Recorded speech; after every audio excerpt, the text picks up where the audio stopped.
na lang sa GC or group chat messenger ko upload. So pa-confirm na lang pag naka-upload na siya. Okay, so kindly download muna yung ating lecture. So yan yung ginamit natin kahapon. I just added slides for problem solving na part. So I just want to clarify then dun sa ating problem number 2. So dito sa problem number 2, tama yung process niya pero nagkaroon pala ng typo yung sagot value for H3. Ito. So hindi lang siguro din yung napansin, pero itong H3 and H3 which is equal to H4, tama naman siya na HF at 760 kPa. So you need to interpolate to get the value, but na-typo tayo, so dapat 275.126 yan. So if you wanted to recompute this problem, so use the correct value for H3 and H4. So kung titingnan nyo naman yung ating table for ammonia, since ammonia yung refrigerant natin, you will check that the correct value is 275 for H3 and H4, which is tama naman dito, HF at 760. Ito na rin kasi yung pinagbasehan ko na check kung tama siya. But yon iba yung pagkuha or na-typo yung paglalagay dito. So 275 yon. But here in our problem, you use this value 271, which is the incorrect one. So you just recompute this, and then, you can get the correct required for each of the items. So for M1, this should be 0.0242, yung required. So this will be 0.0242 kasi mababago yung M1, M2 natin, based from the given or correct value for H3. And then, for work naman, mababago din siya since mababago yung total mass natin. Okay, so pero yung process naman tama, so mali lang yung ng value. And for this P8, this should be PSAT at 35 degrees Celsius. So PSAT at 35 is 1352. It should not be 1168. So kasi ito is for 30 degrees. So ang gagamitin natin is PSAT at 35 degrees Celsius, which is 1352. Malinaw ba yon? So aside from the total mass na nagbago, syempre magbabago yung work natin. And if you will recompute, this will be 46 point something kilowatt. So take note na lang ninyo pag nag-recompute kayo kung ano yung tama. So this one is 46 and COP is 7 point something. Hindi ko nabibigay yung tamang value. But again, yung process for this problem is correct. Mali lang yung na-upload na value natin. Kasi this P8 is P8 dito. This is equal to P1, which is PSAT at 35 degrees Celsius, constant pressure. Rejection of heat at the condenser. Is that clear? Clear ba tayo doon? Pataas naman ako ng kamay kung naintindihan. Okay.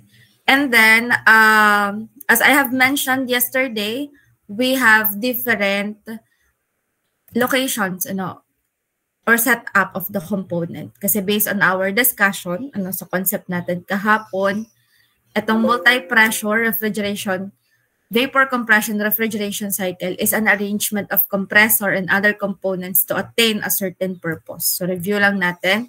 So meaning we have different setup, about the location of the same yung location ng ating ng intercooler at saka ng flash tank. Intercooler is in between ng compressor. And then yung flash tank naman natin is in alteration naman siya sa expansion process para mas tumaas yung refrigerating effect natin. Pero iba-iba lang yung magiging connection niya doon sa mismong refrigeration system. And you need to identify the pH diagram, correct for the specific system diagram given. So ito lang yung i-focus natin muna. That for intercooler, ang inalter niya is nagkakaroon siya ng multi-compressor, but it does not necessarily mean na kapag merong two-stage compressor, intercooler na agad yung may intercooling na agad. Kasi meron tayong multi-stage compression wherein wala namang intercooling na nagaganap. So if the intercooler is located in between of the compressor, so meaning meron tayong intercooling na nangyayari. So same with another function natin is yung flash gas, using flash tank. So dito naman siya na-alter. So siya naman is sa expansion process. Ibig sabihin, mas tumataas. Nagkakaroon ng flash gas removal. So yung liquid part is na-expand ulit. So yung ating liquid part is again expanded, through this expansion valve, kaya mas tumataas yung ating refrigerating effect. So wag malilito doon sa dalawa. So take note, intercooling is for compression, and then yung ating flash gas removal naman is sa throttling process. Okay? Clear ba tayo doon? So take note, this intercooling between two stages of compression, while yung ating flash gas removal is sa throttling process. Okay? Naintindihan? Clear ba tayo doon? Yes po. So, ayun nga lang, so syempre, kada ibang system design, iba-iba yung pH diagram. So, it is important that you can identify and draw the pH diagram for a certain system design given. Just like this problem that's added to this lecture. So, we have here problem number 1, we have problem number 2 and 3. Okay? So, iba-iba yung setup ng ating, flash tank. So flash tank also is only working as flash intercooler or flash gas removal. Pwede siya. Kasi as we have discussed yesterday, we can use water-cooled heat exchanger for intercooling. We can also use liquid refrigerant for intercooling. So in this case, this is just a flash gas removal. As you can see, based on this one, so wala naman tayong intercooling na nangyayari. So paano natin nalaman na walang intercooling na nangyayari? Kasi kung mapapansin nyo, yung lahat, yung nasa compressor natin, di naman siya dumadaan dun sa flash sa intercooler. Lumabas lang siya dito pero hindi dumaan. So ibig sabihin yung lumalabas dito is in vapor phase at state point 3 na. So minsan sinasabi din naman siya sa problem, as you can see nandito sa number 2. So figure 2.5 below where there is no intercooling, but there's a flash gas removal. So kung mapapansin nyo, walang intercooling na nagaganap pero meron tayong two-stage. So ito yung tinatawag natin na merong two-stage compression pero walang intercooling. So paano ba natin malalaman if may intercooling? So ito yung may intercooling. So ibig sabihin, nagkakaroon ng intercooling kapag kayong dumadaan dun sa isang compressor is ini-intercool, para dumaan sa kabila. But this does not necessarily mean na yung masses natin dito is same sa mass na dumadaan sa compressor. So, for you to distinguish or compute for the masses, you can use energy balance on the flash tank. Is that clear? Okay, so dito nagkataon lang na binigay na mismo yung mass, sa pumping capacity of high and low stage compressor is given in compressor performance as 2.1 and 1.6. So given siya. Pero if hindi, edi you can use energy balance. Naintindihan ba? Clear ba tayo doon?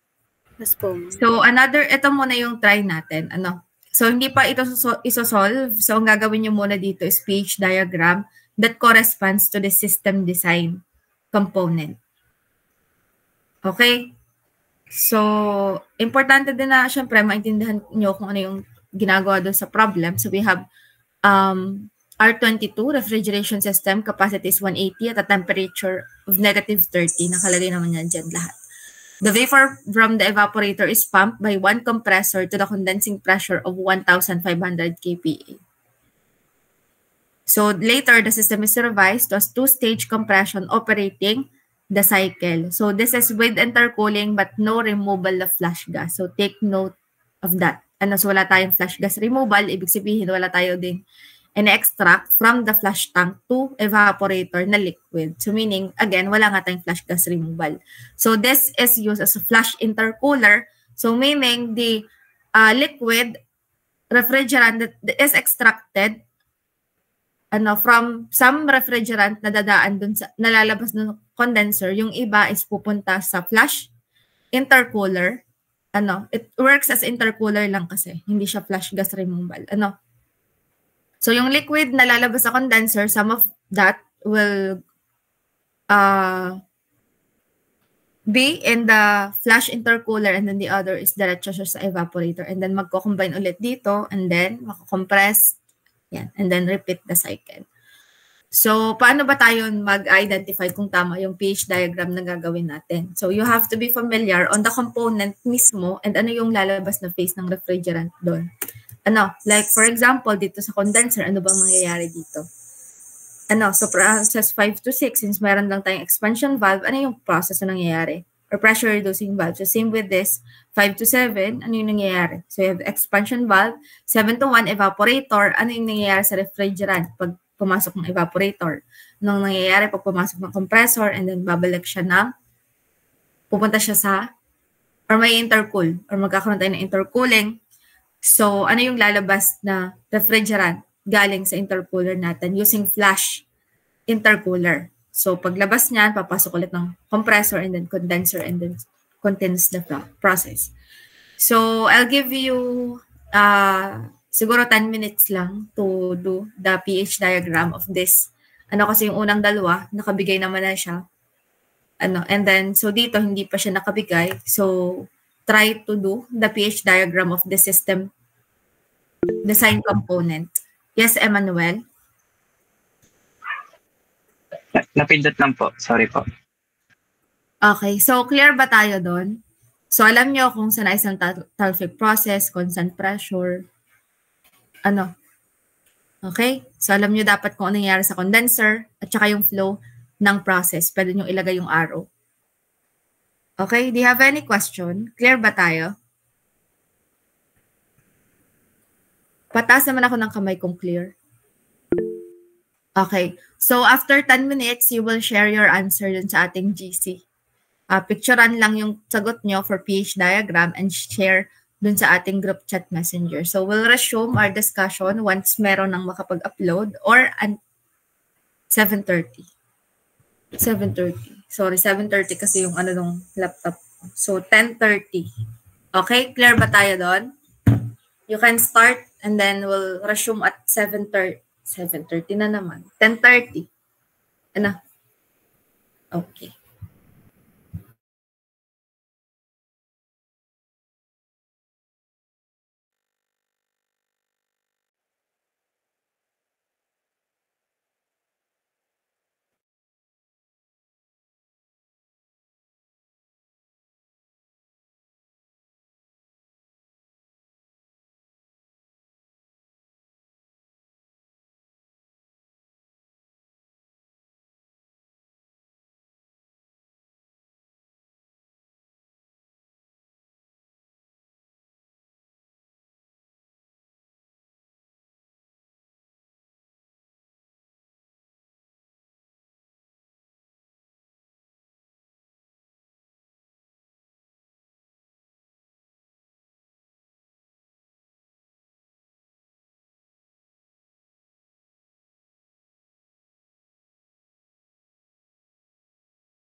Okay, meron ba ditong nakapag-gawa na?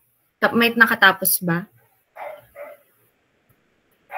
Pa-share na lang ako dun sa ating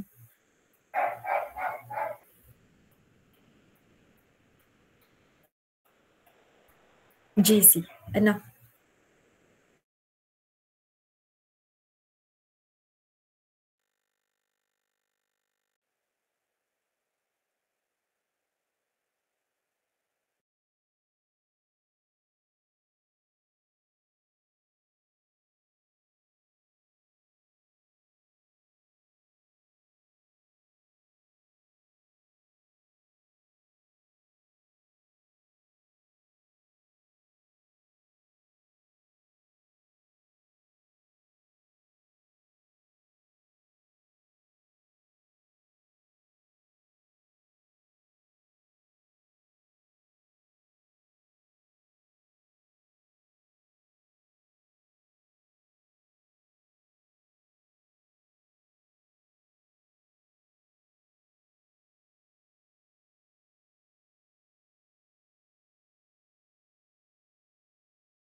Okay, so we have your answer.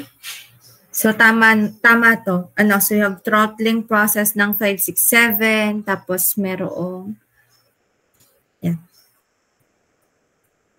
process 3, yung lalabas doon is saturated vapor, kasi flash intercooler siya. So, tama yung kay Ralph. Tama din yung kay Kay. Okay, hindi ko na lang siya mabubuksan isa-isa. So, pinakita ni Vince yung dalawa. Yung standard at saka yung itong process na to na may intercooling. Okay. So, yun. I hope na, yun, understand pa natin yung ibang system design kasi hindi lang naman ganito yung possible maging setup. Okay? Clear ba sa inyo? Naintindihan? So, syempre, hindi yun natatapos sa paggagawa ng pH diagram. So, bukod doon, sunod na gagawin nyo is to identify enthalpies at each of the state point and then identify what is required in the problem. So, in this case, you'll be getting the power for the single compressor or yung standard vapor compression cycle. And then, the second required is for you to get the power required by the two compressor in this system.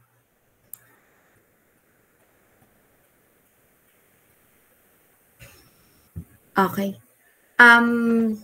Meron tayo dito na mga samples, wherein pwede nyong aralin kung paano ginawa or paano ina-analyze kung hihirapan kayo.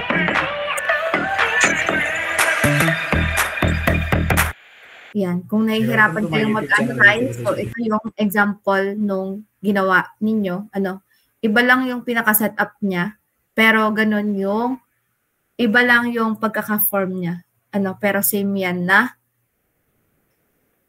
Ayan. Same yan dun sa ginawa nyo. Wala pa lang yung evaporator sa pH diagram. Pero yan. No. So same siya.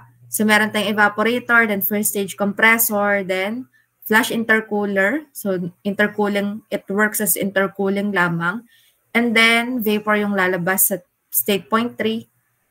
And then compress ulit ng compressor 2 or the second stage, and then condenser, tapos may mare-remove na mass. So again, you need to identify kung anong mass siya. You can use itong mga mass na nandito. Pero pwede rin naman kayong mag-let ng sarili nyong label para sa mga masses. So you need to have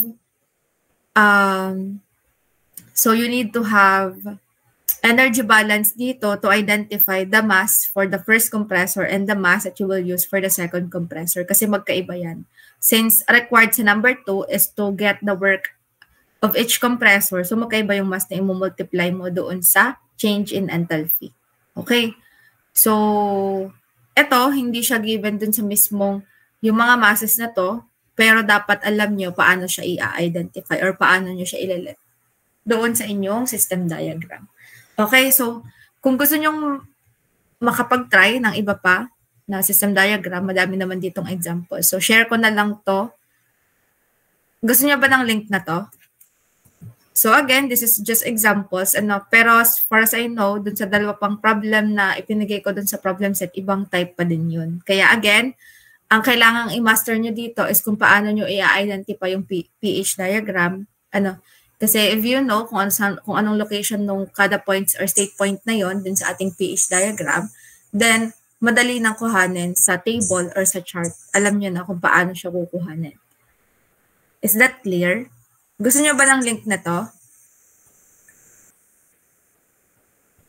Opo. Pwede naman po. Opo, ma'am. Okay, share. Yan, nandoon na siya sa GC na lang ninyo tingnan. So, pwede naman for this week, ang inyo munang anuhin is itong multi-stage compression.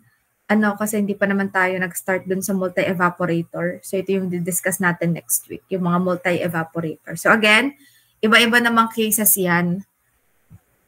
So, pakitang tayong isa. Welcome. So, iba-iba namang cases to.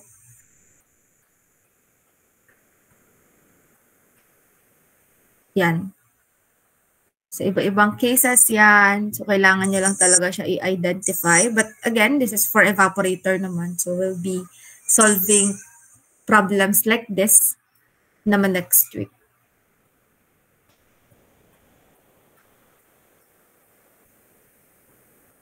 Okay?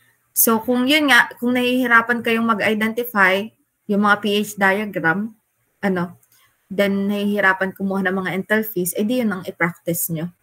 So, ang importante dito are the concepts na na-discuss natin this week.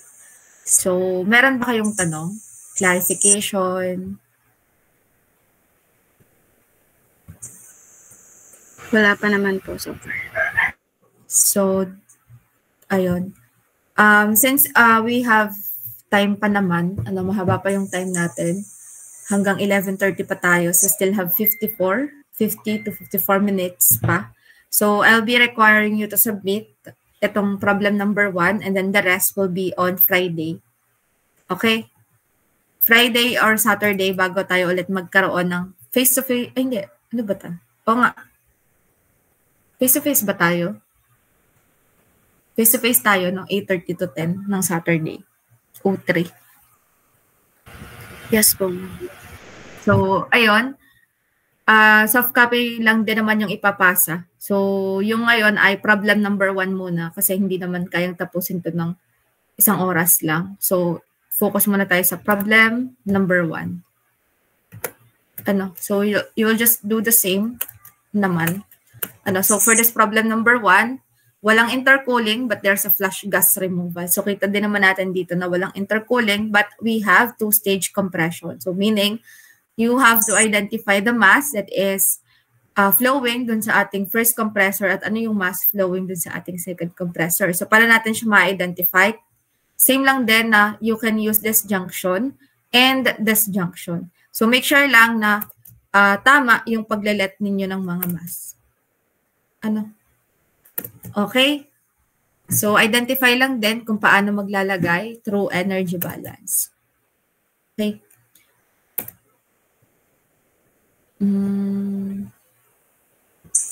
And then yon, we still have problem number 2 and 3 na nagawa niya na naman yung pH diagram nito. So, you'll continue giving the answers for the required in all of this problem.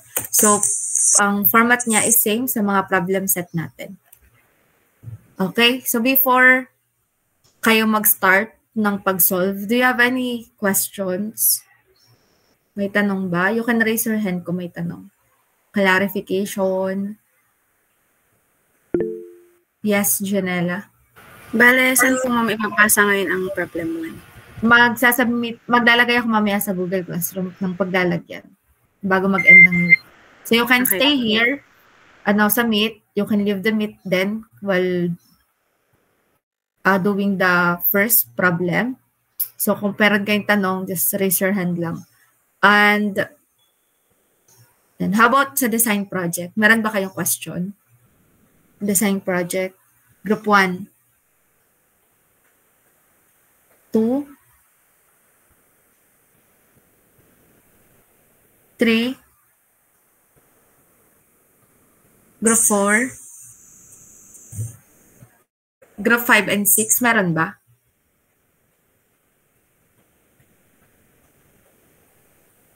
Okay. So, start na kayo ng solving nito. Ayun. Kung may question, edi magtaas na lang ng kamay. Pero if gusto niya namang mag-leave ng meet, pwede din naman. Pero kung may question, yan, taas lang dito ng kamay sa meet.